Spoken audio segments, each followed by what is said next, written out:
ನಮಸ್ಕಾರ, ಆದಾಬ್, ಜೈ ಭೀಮ್. ನಾನು ನಿಮ್ಮ ಭಾಗ್ಯನಾರಾಯಣ ಬೊಗ್ಗವರಪು. ನೀವು ನೋಡ್ತಾ ಇದ್ದೀರಿ ಸುದ್ದಿ ಸರ್ಕಲ್.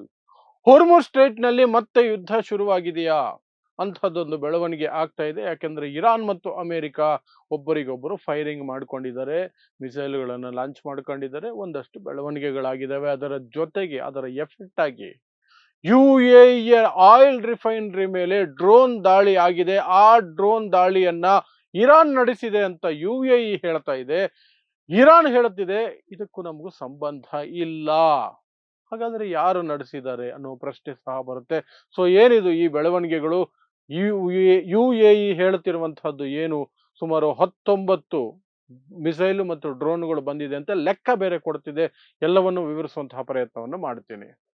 ಸೊ ಈಗ ಅನಿರ್ದಿಷ್ಟಾವಧಿ ಒಂದು ಯುದ್ಧ ವಿರಾಮ ಅಂತ ಒಂದು ಮಾಡ್ಕೊಂಡಿದ್ದಾರೆ. ಅದನ್ನು ಯಾರು ಮಾಡಿದ್ದು ಅಂದ್ರೆ ಟ್ರಂಪೇ ಮಾಡಿದ್ದು, ಅಮೆರಿಕಾನೇ ಮಾಡಿದ್ದು. ಯಾಕೆಂದ್ರೆ ಇರಾನ್ ಯಾವುದಕ್ಕೂ ತಲೆ ಕೆಡ್ಸ್ಕೊಂಡಿಲ್ಲ. ಮಾತುಕತೆ ಕರೆದ್ರೆ ನಾವು ಬರಲ್ಲ, ಹೊರ್ಮುಜ್ ಸ್ಟ್ರೇಟ್ ಇಂದ ಅಮೆರಿಕ ಹಿಂದಕ್ಕೆ ಹೋಗೋವರೆಗೂ ನಾವು ಬರಲ್ಲ ಅಂತ ಸ್ಪಷ್ಟವಾಗಿ ಹೇಳಿ ಕೂತ್ಕೊಂಡಿದೆ. ಅಮೆರಿಕದ ಯಾವ ಷರತ್ತುಗಳನ್ನು ನಾವು ಒಪ್ಪಲ್ಲ ಅಂತ ಸ್ಪಷ್ಟವಾಗಿ ಕೂತ್ಕೊಂಡಿದೆ. ಆದ್ರೆ ಸುಸ್ತಾಗಿರುವಂತಹ ಅಮೆರಿಕ, 40 ದಿನಗಳ ಯುದ್ಧದಲ್ಲಿ ಇರಾನ್ನಿಂದ ಪೆಟ್ಟು ತಿಂದಿರುವಂತಹ ಅಮೆರಿಕ, ಇರಾನ್ಗೆ ಪೆಟ್ಟು ಬಿದ್ದಿಲ್ವಾ ಅಂದ್ರೆ ಎಸ್, ಇರಾನ್ಗೆ ದೊಡ್ಡ ನಷ್ಟ ಆಗಿದೆ. ಆದ್ರೆ ಅದೇ ಗಾತ್ರದಲ್ಲಿ ಇರಾನ್ ಇಸ್ರೇಲ್ ಮತ್ತು ಅಮೆರಿಕಾಗೂ ಪೆಟ್ಟು ಕೊಟ್ಟಿದೆ. ಅಮೆರಿಕದ ಏನು ಗುಲಾಮಗಿರಿಯಲ್ಲಿ ಮುಳುಗಿರುವಂತಹ ಅರಬ್ ರಾಷ್ಟ್ರಗಳಲ್ಲಿರೋ ಅವರ ಸೇನಾ ನೆಲೆ, ವಾಯು ನೆಲೆಗಳಿದಾವೆ, ಅವುಗಳನ್ನೆಲ್ಲವನ್ನು ಸಹ ತೀವ್ರತರವಾದಂತಹ ಪೆಟ್ಟು ಇರಾನ್ ಕೊಟ್ಟಿದೆ.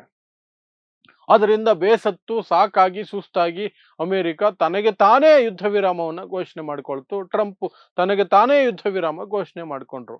ಆದರೆ ಕೆಳಗಡೆ ಬಿದ್ರು ಮೀಸೆ ಮಣ್ಣಾಗಿಲ್ಲ ಅನ್ನೋ ರೀತಿಯಲ್ಲಿ ಬೆದರಿಕೆಗಳನ್ನ ಮಾತ್ರ ದಿನ ಬೆಳಗಾದ್ರೆ ಟ್ರಂಪ್ ಕೊಡ್ತಾನೆ ಇರೋದು. ಆದ್ರೆ ಒಳಗೊಳಗೆ ಪಾಕಿಸ್ತಾನದ ಕಾಲಿಗೆ ಬಿದ್ದು ಇರಾನ್ ಒಪ್ಪಿಸ್ರಿ, ಮಾತುಕತೆಗೆ ಒಪ್ಪಿಸ್ರಿ, ಶಾಂತಿ ಒಪ್ಪಂದಕ್ಕೆ ಒಪ್ಪಿಸ್ರಿ, ಯುದ್ಧ ವಿರಾಮಕ್ಕೆ ಒಪ್ಪಿಸ್ರಿ ಅಂತ ಪಾಕಿಸ್ತಾನಕ್ಕೆ ದುಂಬಾಲು ಬೀಳೋದು. ಹೊರಗಡೆ ಮಾತ್ರ ಟ್ರಂಪ್ ಇರಾನ್ ಅನ್ನ ಮುಗಿಸಿ ಬಿಡ್ತೀವಿ, ನಾಶ ಮಾಡ್ತೀವಿ, ಅವರ ನಾಗರಿಕತೆನೇ ಇರಲ್ಲ, ಆ ದೇಶನೇ ಇರಲ್ಲ, ಭೂಪಟದಲ್ಲೇ ಇರಲ್ಲ, ಹಂಗಿರಲ್ಲ ಹಿಂಗಿರಲ್ಲ ಅಂತ ಸುಮ್ಮನೆ ಡೈಲಾಗುಗಳು ಮಾತ್ರ ಓಡ್ಕೊಂಡು ಓಡಾಡ್ತಿರೋದು ನಿಮ್ಗೆಲ್ರಿಗೂ ಗೊತ್ತೇ ಇದೆ. ಆದ್ರೆ ಇದರ ನಡುವೆ ಇವತ್ತು ದೊಡ್ಡ ಬೆಳವಣಿಗೆಗಳಾಗಿದ್ದಾವೆ. ಹೊರ್ಮುಜ್ ಸ್ಟ್ರೇಟ್ ಅಲ್ಲಿ ಅಮೆರಿಕ ಮತ್ತು ಇರಾನ್ ನಡುವೆ ಒಂದಷ್ಟು ಫೈರಿಂಗ್ ಆಗಿದೆ, ಎಕ್ಸ್ಚೇಂಜ್ ಆಗಿದ್ದಾವೆ. ಅಮೆರಿಕದ ಅಪ್ಯಾಚೆ ಹೆಲಿಕಾಪ್ಟರ್ಗಳ ಮೂಲಕ ಇರಾನ್ ನೇವಿ ಮೇಲೆ ದಾಳಿ ಆಗಿದೆ ಅಂತ ಇರಾನ್ ಹೇಳ್ಕೊಳ್ತಿದೆ. ಅಮೆರಿಕಾನು ಸಹ ಹೇಳ್ತಿದೆ ನಾವು ಸಣ್ಣ ಪುಟ್ಟ ದಾಳಿಗಳನ್ನ ಮಾಡಿದೀವಿ ಅಂತ. ಇದು ಯಾಕೆ ಅಂದ್ರೆ ಹೊರ್ಮುಜ್ ಸ್ಟ್ರೇಟ್ ನ ವಿಚಾರವಾಗಿ. ಹೊರ್ಮುಜ್ ಸ್ಟ್ರೇಟ್ ನ ಯುದ್ಧ ಆರಂಭ ಆಯ್ತಲ್ಲ ಫೆಬ್ರವರಿ 28ನೇ ತಾರೀಕು, ಆವತ್ತಿನಿಂದ ಇರಾನ್ ಕಂಪ್ಲೀಟ್ ಬಂದ್ ಮಾಡಿಟ್ಟಿದೆ. ತನಗೆ ಬೇಕಾದ ಹಡಗುಗಳನ್ನ ಮಾತ್ರ ಹೋಗೋದಕ್ಕೆ ಬರೋದಕ್ಕೆ ಅವಕಾಶ ಮಾಡಿಕೊಡ್ತಾ ಇದೆ. ಇದರಿಂದ ಇಡೀ ಜಗತ್ತಿನಲ್ಲಿ ಆಯಿಲ್ ಸಮಸ್ಯೆ ಉಂಟಾಗಿದೆ. ಆಯಿಲ್ ಅಂದ್ರೆ ತೈಲದ ಸಮಸ್ಯೆ. ಯಾಕೆಂದ್ರೆ 20% ಜಗತ್ತಿನ 20% ತೈಲ ಸಾಗಣೆ ಆ ಹೊರ್ಮುಜ್ ಸ್ಟ್ರೇಟ್ ಮೂಲಕನೇ ಆಗೋದು ಮತ್ತು ಅದರ ಮೇಲೆ ಕಂಪ್ಲೀಟ್ ಕಂಟ್ರೋಲ್ ಇರಾನ್ದೇ ಇರೋದು.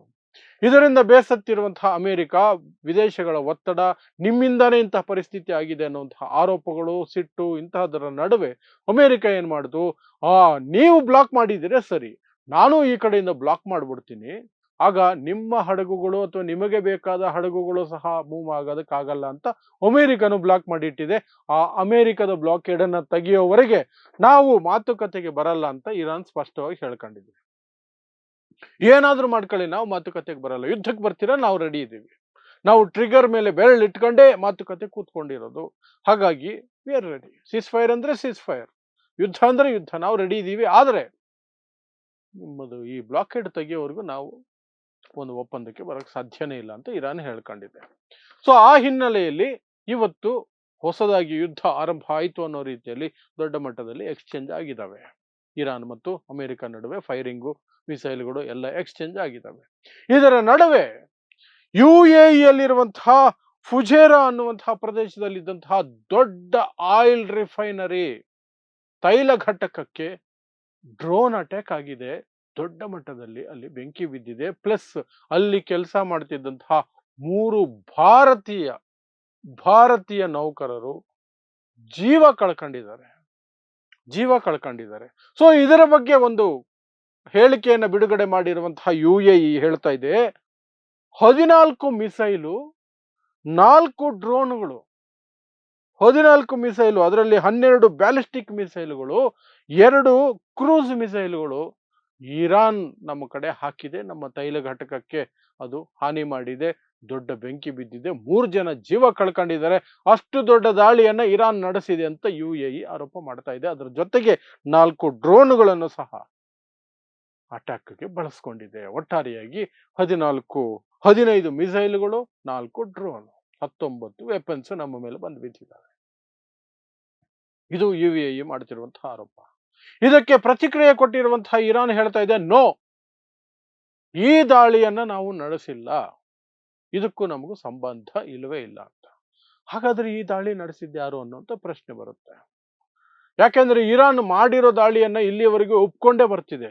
ಅದು ತನ್ನದೇ ಅರಬ್ ರಾಷ್ಟ್ರಗಳು, ತನ್ನ ದೋಸ್ತಿಗಳಾಗಿರುವಂತಹ ಅರಬ್ ರಾಷ್ಟ್ರಗಳ ಮೇಲೆ ಮಾಡಿರುವ ದಾಳಿಗಳನ್ನು ಒಳಗೊಂಡಂತೆ, ಅದು ಕುವೈತ್ ಆಗಿರಬಹುದು, ಒಮಾನ್ ಆಗಿರಬಹುದು, UAE, ಸೌದಿ ಅರೇಬಿಯಾ, ಯಾವುದೇ ರಾಷ್ಟ್ರ ಅದರ ಮೇಲೆ ದಾಳಿ ನಡೆಸಿದಾಗ ಇರಾನೇ ಮೊಟ್ಟ ಮೊದಲಿಗೆ ತಾನೇ ಘೋಷಣೆ ಮಾಡ್ಕೊಳ್ತಿದೆ, ಹೇಳ್ಕೊಂಡು ಬರ್ತಿದೆ, ಎಸ್, ನಾವಿವತ್ತು ಇಂಥದ್ದನ್ನು ಕ್ಯಾರಿ ಔಟ್ ಮಾಡಿದ್ವಿ. ಯಾಕೆಂದ್ರೆ ನೀವು ಅಮೆರಿಕಾಗೆ ಅಲ್ಲಿ ಜಾಗ ಕೊಟ್ಟು ಕೂತಿದ್ದೀರಿ, ಆ ರಿಫೈನರಿಗಳು, ಆ ಎನರ್ಜಿ ಸೆಕ್ಟರ್ಗಳು ಅಮೆರಿಕದ ಪಾಲುದಾರಿಕೆಯಲ್ಲಿ ನಡೀತಿದ್ದಾವೆ.